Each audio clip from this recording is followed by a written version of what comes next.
Kiro's agent is great at doing things that you ask. But what about the things you should not have to ask for?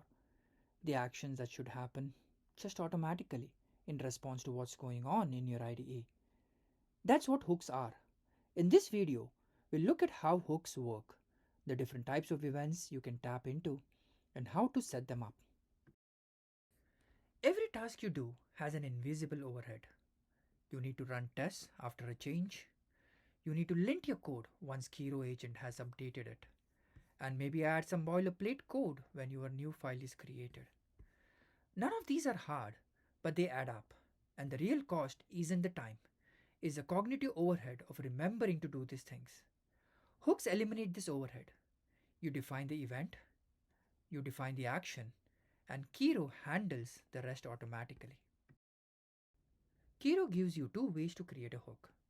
You can ask the Kiro agent to build one based on your natural language instructions, or manually configure one yourself. Either way, three things need to come together: an event, an action, and instructions.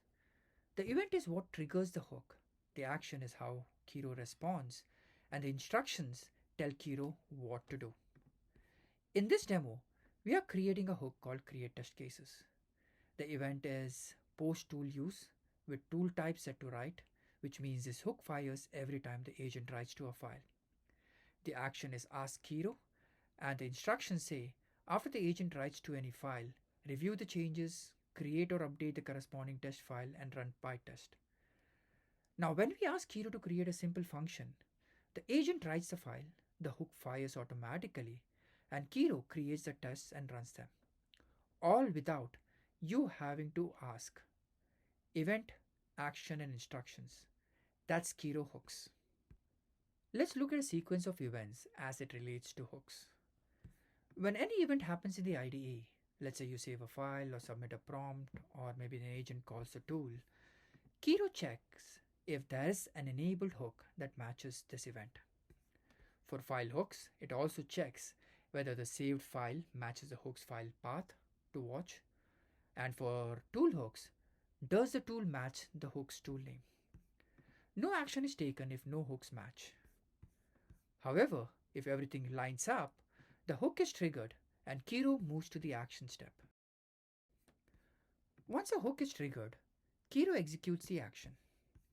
At this point, if your hook is set up with ask agent, Kiro sends the hook instructions to the agent with full context. The agent can then read files, make changes, run commands, whatever the prompt asks for.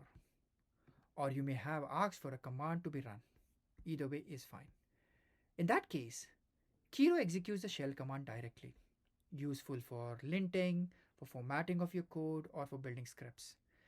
The action time depends on what you need: intelligence from the agent or a quick shell command. Now that you know how hooks work, let's look at what you can actually automate. Hooks fall into three categories: file hooks, contextual hooks, and task hooks, plus manual triggers you can fire on demand. Here's a base flow of an agent loop. A prompt comes in, the agent reasons about it, decides on a tool call, executes the tool, gets the result, and responds back to the user. Straightforward. Now let's say you have two file hooks set up. One that updates unit tests when you save a Python file, and another that adds a docstring when a new Python file is created. When the agent executes a tool that saves or creates a file, the hook configured for these events kicks in. The hook action runs first, updating the test file or adding the docstring. And only after it completes does the flow continue. With the same base flow, let's see where contextual hooks intercept events. Let's look at these two example hook instructions. First instruction says that when you submit a prompt, Kiro should log it with a timestamp. This hook fires right after the prompt is submitted and before the agent starts reasoning. The hook action runs, logs the prompt, and then the flow continues. Second instruction says that Kiro should check for hard-coded secrets before any file write. This one fires between the tool call and execute steps. The agent has decided to write a file, but before it actually executes, The hook checks for API keys or secrets. If it finds one, the write is blocked. The flow doesn't reach execute. This is a guardrail that you may want to add to your agent. Task hooks are specific to spec driven development. Let's see how they work with two examples. You want a hook to run an existing test suite and report a pass fail status before a spec task is started. You want to run your test to establish a baseline. When you click Start Task, the pre-task execution hook fires. It runs the test suite first, so you know where things stand before agent touches anything.